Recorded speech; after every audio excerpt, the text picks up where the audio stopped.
Murid Sekte Dao yang awalnya ingin langsung masuk untuk beristirahat, namun tertunda karena ada sekelompok orang yang berniat memprovokasi mereka.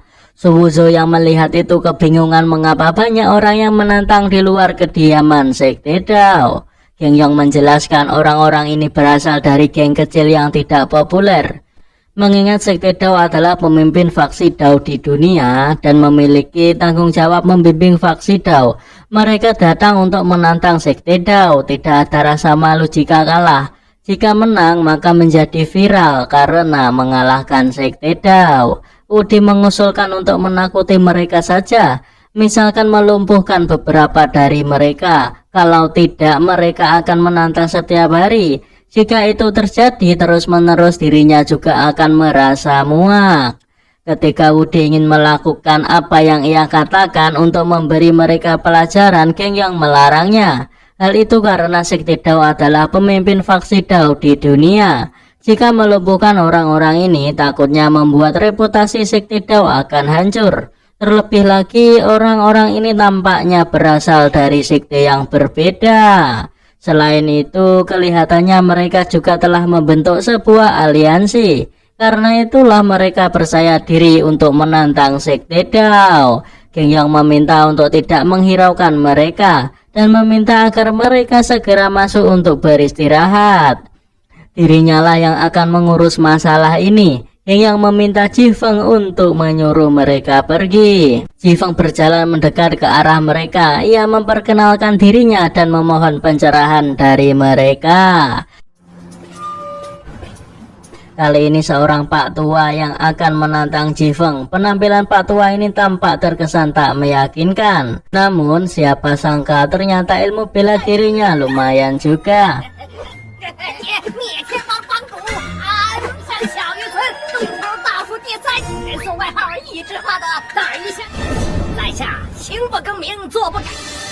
Ia mampu mengimbangi Jifeng, namun sayang Pak Tua ini bertindak curang untuk memenangkan pertarungan.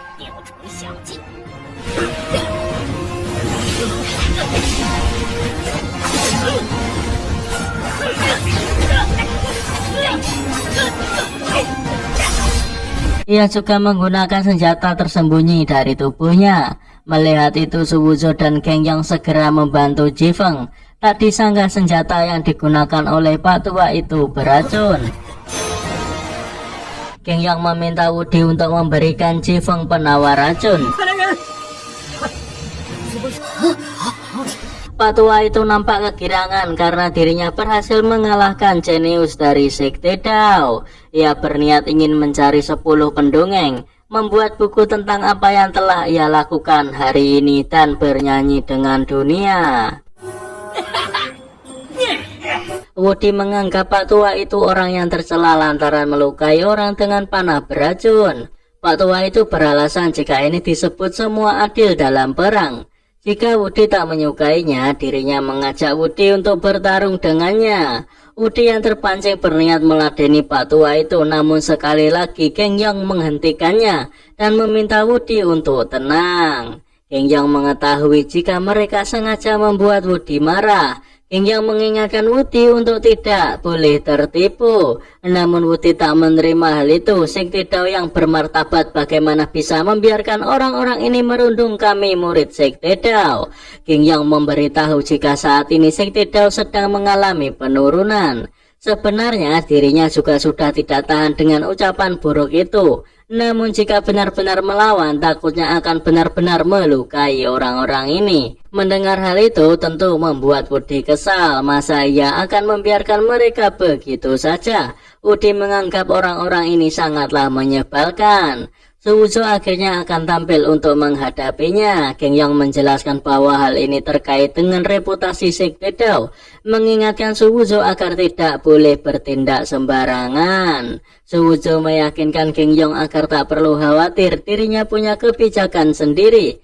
Penindasan terhadap Sekte Dao, Suwuzo ingin memperlihatkan bagaimana caranya berurusan dengan orang-orang ini. Suwuzo memperkenalkan dirinya sebagai murid tukang Sekte Dao. Ia meminta Pak Tua itu untuk memberinya nasihat. Mendengar Suwuzo yang hanya seorang murid tukang membuat Pak Tua itu terkejut bukan main. Teman-temannya menganggap sikap Pak Tua ini sangat beruntung yang mendapatkan lawan murid tukang yang menurut mereka murid tukang tidaklah berguna dan pasti mudah untuk dihadapi. Tahu begitu dirinya akan maju terlebih dahulu tadi. Dengan begitu dirinya bisa mengambil keuntungan melawan murid tukang. Pak Tua itu tertawa, ia tak menyangka dirinya akan melawan murid tukang. Ia yakin bahwa dirinya memang layak menjadi terkenal di seluruh dunia. Melihat Pak Tua ini yang terlalu banyak bacot, Suwuzo langsung menendang Pak Tua ini tanpa apa-apa terlebih dahulu. Tak sampai di situ, Suwuzo menghajar Pak Tua itu habis-habisan. Tak menyangka banyak senjata tersembunyi di dalam tubuh Pak Tua ini.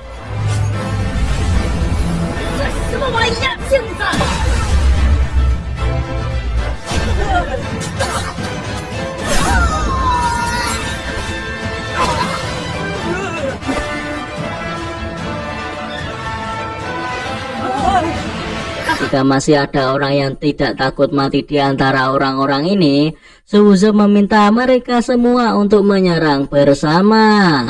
Salah satu dari mereka mengatakan, bukankah Sekte Dao selalu berpegang teguh dengan niat awalnya? Bagaimana bocah ini bisa menggunakan cara kasar seperti itu hanya untuk melawan mereka? Tentu Suwuzo menganggap mereka tak tahu malu, berpura-pura tidak melihat bahwa Pak Tua ini meracuni murid Sekte Dao dan malah menuduh dirinya. Hanya mereka berani mengakui sebagai bakat dunia mereka tak layak menurut Suwuzo. Ketika Geng Yong ingin mengingatkan Suwuzo, Su Wanwei meyakinkan Geng Yong bahwa orang-orang itu meracuni murid Sekte Dao. Senior Su hanya bertindak berdasarkan kebenaran. Mereka tidak perlu takut, namun Geng Yong berpendapat lain. Orang-orang ini berbicara tanpa berpikir panjang. Jika apa yang terjadi hari ini tersebar, takutnya reputasi Sekte Dao akan hancur. Wudi meminta Geng Yang untuk tenang karena Geng Yang belum pernah mendengar reputasi Suwuzo. Ia mengatakan Suwuzo pasti tidak akan membiarkan reputasi Sekte Dao rusak. Sekte Dao adalah pemimpin faksi Dao, harusnya mengajar para murid faksi Dao di dunia bagaimana bisa bertindak begitu kejam. Sama sekali tidak layak menjadi murid Sekte Dao. Suwuzo bertanya, orang itu di sini untuk bertarung atau untuk bertengkar? Jika tidak ingin bertarung, segera pergi saja. Dirinya tak mau berbicara dengan sampah. Tentu orang itu tak terima dan menganggap Suwuzo sombong. Hari ini dirinya Yuan Dabao akan mencari keadilan untuk Pak Tua itu tadi. Karena Suwuzo memperkenalkan dirinya sebagai murid tukang, tentu Yuan ini berpikir jika Suwuzo tadi hanya menggertak saja. Dan dirinya yakin pasti dengan mudah akan mengalahkan Suwuzo. Suwuzo melihat langkah Yuan goyah dan tidak stabil, menebak jika Yuan ini adalah sampah yang hanya tahu mabuk dan wanita saja. Dengan mudah Suwuzo menahan pedang Yuan. Bahkan Yuan ingin menarik pedangnya saja kesulitan. Tentu hal itu membuat orang-orang ini terkejut bukan main.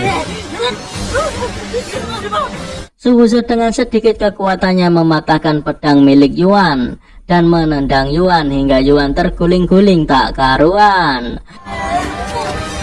Suwuzo menanyakan siapa lagi yang tidak puas. Melihat Suwuzo dengan mudah mengalahkan Yuan membuat orang-orang ini ketakutan.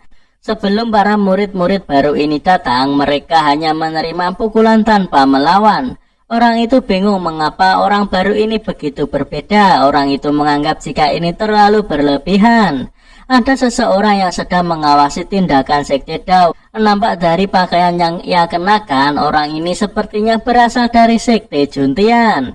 Orang ini melihat ada peluang bagus. Dirinya telah bersembunyi di sini selama setengah tahun atas perintah Sekte. Akhirnya mendapatkan peluang bagus di mana Sekte Dao berulah. Selama dirinya memprovokasi mereka lagi, maka reputasi Sekte Dao akan menurun. Ia bergegas muncul di depan Suwuzo. Ia memperkenalkan dirinya bernama Qian Chuan-san, murid dari Sekte Juntian.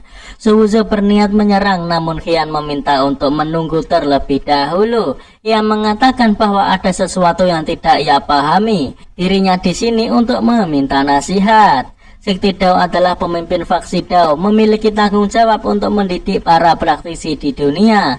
Namun mengapa yang ia lihat malah bertindak begitu kejam? Ketika Suwuzo menjawab pertanyaan itu, Qian mengatakan belum terlambat bagi kita untuk bertarung.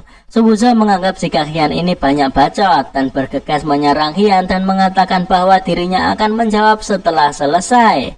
Tentu hal itu membuat Qian terkejut, namun untungnya dirinya berhasil menghindar. Qian bingung kepada Suwuzo mengapa orang ini tidak mengikuti aturan. Suwuzo pun adu pukul dengan Qian. Terlihat di sini Qian bukanlah tandingan dari Suwuzo.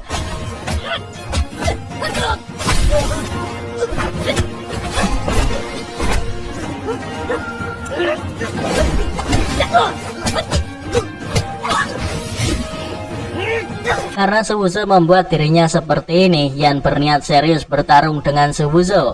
Qian mengeluarkan teknik pedang yang ia miliki.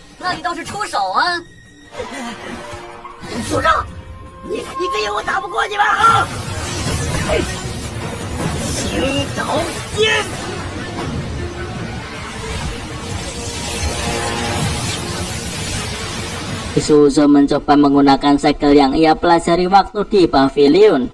Qian pun berakhir memalukan dalam satu gerakan.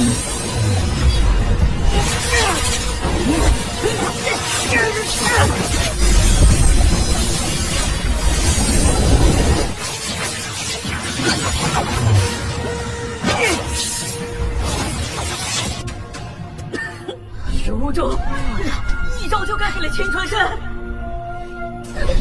天哪！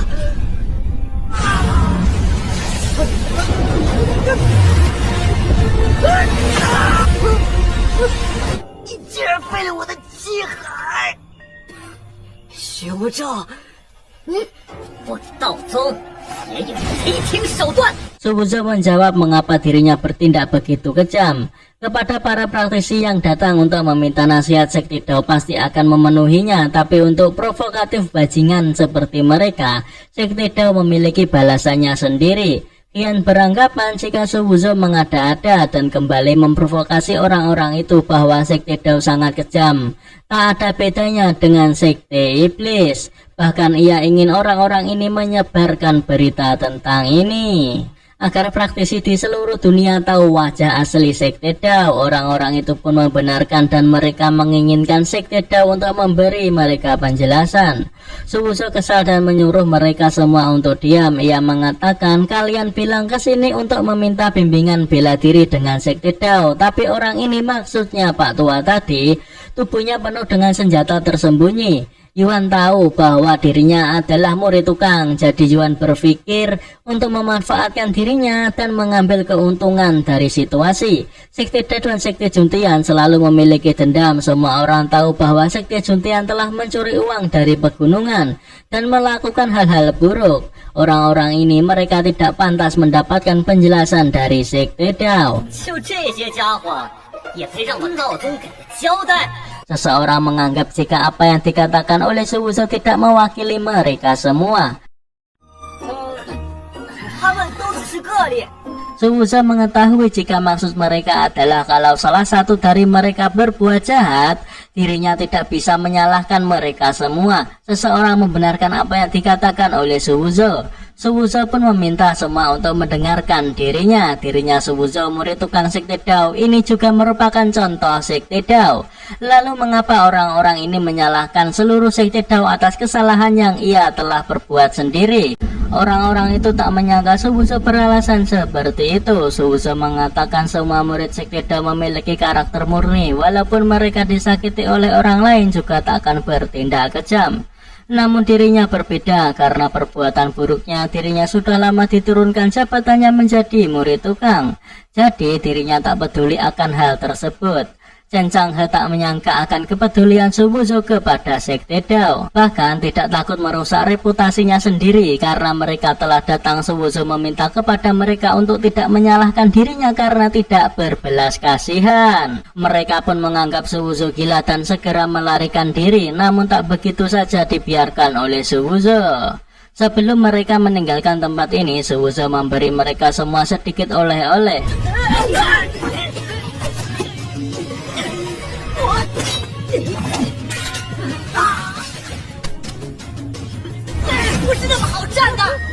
我倒给你们便宜，让你们长点记性。既然敢来，就该让你们哪有 Bahkan seekor anjing pun tak luput dari pandangan Subuzo. 谁让你在我们道宗门口大叫的？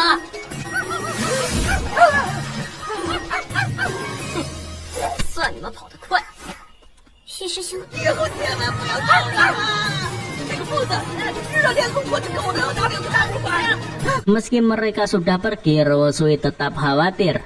Subuzo meminta mereka semua untuk tak perlu khawatir. Demi Sekte Dao dirinya bersedia melakukan apapun karena telah selesai. Subuzo meminta mereka semua untuk masuk dan beristirahat. Perbuatan Subuzo untuk mencegah orang lain memfitnah Sekte Dao, sebenarnya Subuzo rela menyamar menjadi orang jahat. Ia pasti sulit menerima ini. Tak disangka Subuzo tak memikirkan tentang ketenaran, melindungi Sekte Dao dan akan lebih percaya diri untuk melawan Lauto di masa depan. Tak lama kemudian Subuzo dihampiri banyak anjing dan anjing itu mengejar Subuzo. Subuzo mengatakan kepada anjing-anjing itu bahwa dirinya salah karena telah membuat mereka takut. Namun sebenarnya dirinya tidak ingin memukul anjing-anjing itu. Rosui berpendapat bahwa mereka semua juga murid Sekte Dao, tidak boleh membiarkan senior Su menanggung reputasi buruk ini sendirian. Wudi membenarkan hal itu, namun Chen Changhe bingung apa yang harus mereka lakukan. Rosui mengusulkan semua juga untuk menjadi penjahat. Rosui mengatakan bahwa besok semua akan melakukannya.